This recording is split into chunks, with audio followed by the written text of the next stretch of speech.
Hola chiquillos, buenas tardes, ¿cómo están? Bueno, buenos días en realidad. Hoy día vamos a hablar acerca del razonamiento clínico en ergonomía desde la terapia ocupacional. ¿Por qué es importante el razonamiento clínico? Entender de qué se trata el razonamiento clínico es porque desde esta manera nosotros vamos a poder generar ciertas tomas de decisiones y entregar ciertas acciones para la intervención de la terapia ocupacional. Ahora, esto no es exclusivo solo de la ergonomía, aplicado al uso de la ergonomía, sino que seguramente van a comprender a lo largo de esta clase que es una acción que uno realiza en función de cualquier acción terapéutica que uno vaya a ejecutar con algún usuario. Entonces, partimos que lo que es el razonamiento en general, el razonamiento, ¿cierto? Es una acción, es un proceso, es una facultad cognitiva, ¿cierto?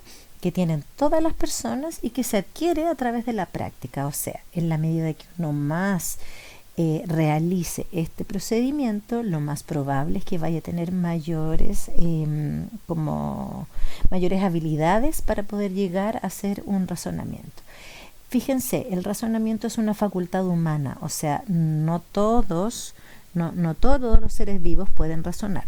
Sí, tenemos claridad de que existen ciertos estudios donde dicen que los simios tienen cierto razonamiento, que los delfines incluso podrían tener, o que ciertas otras especies de seres vivos podrían tener cierto razonamiento, pero por lo menos hoy en día tenemos claridad que hasta ahora se ha comprobado que el ser humano es el único que tiene esta facultad y que le va a permitir venir a resolver problemas, sacar conclusiones, aprender, cambiar estrategias. En el fondo es como tomar información, analizarla y luego entregar una respuesta en función de ese análisis y de esa información recogida.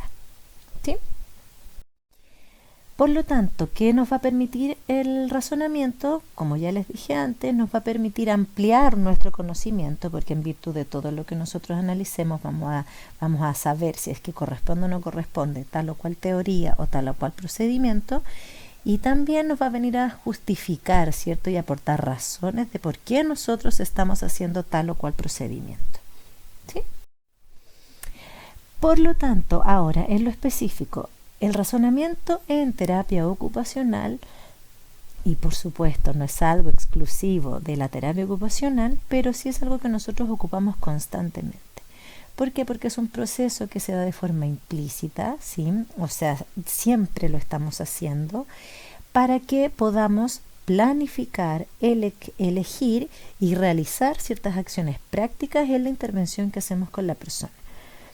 Entonces, esto va a necesariamente estar mediado por la experiencia. Por lo tanto, en la medida que nosotros más hacemos ejercicio respecto a cómo hacer razonamiento clínico en terapia ocupacional, lo más probable es que vayamos teniendo mayores experiencias y mayores experiencias prácticas que nos vayan a ir demostrando tal o cual decisión que lleguemos a tomar en base a ese razonamiento.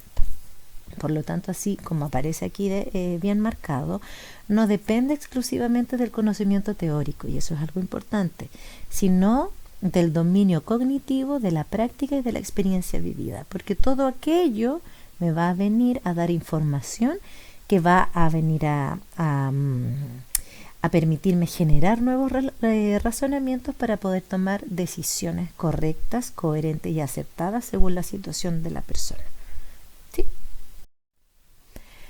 Por lo tanto, ¿cuáles serían los objetivos del razonamiento clínico en terapia ocupacional asociados a la ergonomía? Bueno, ¿cuáles creen ustedes?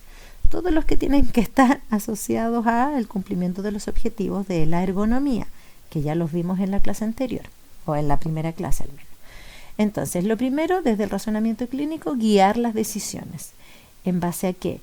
Guiar las decisiones para saber qué elegir, qué recoger, qué datos tomar, qué cosas, qué antecedentes considerar, para luego poder identificar cuáles van a ser los objetivos y los métodos de tratamiento, ¿cierto? Por lo tanto, además, vamos a tener que seleccionar, ¿sí?, cuáles van a ser las acciones específicas para esa persona en particular, en esa situación específica, ¿cierto? Y en el fondo le vamos a querer resolver el problema. De eso se trata. tomamos decisiones en función de toda la información que tengamos y seleccionamos acciones para mejorar, ¿cierto? O para disminuir o para eliminar, ojalá, un problema específico que esté presentando la persona. ¿Sí? Me explico. Si una persona no puede, por ejemplo, tomar un lápiz porque, no sé, el lápiz le resulta ser poco cómodo, porque resulta que él no tiene tal vez el pulgar que hace la prensión para tomar el lápiz, la prensión trípode. ¿Qué podemos hacer nosotros? Si analizamos toda esta situación, cómo es el lápiz, cuáles son las necesidades que la persona tiene, qué pasa con las características del lápiz, qué pasa con las características de lo que tiene que escribir usando el lápiz, etcétera. Y desde ahí decimos, ya, bueno, ok, seleccionamos las acciones diciendo vamos a hacer una órtesis o vamos a hacer una adaptación a este lápiz para que la persona pueda tomar el lápiz y así pueda escribir.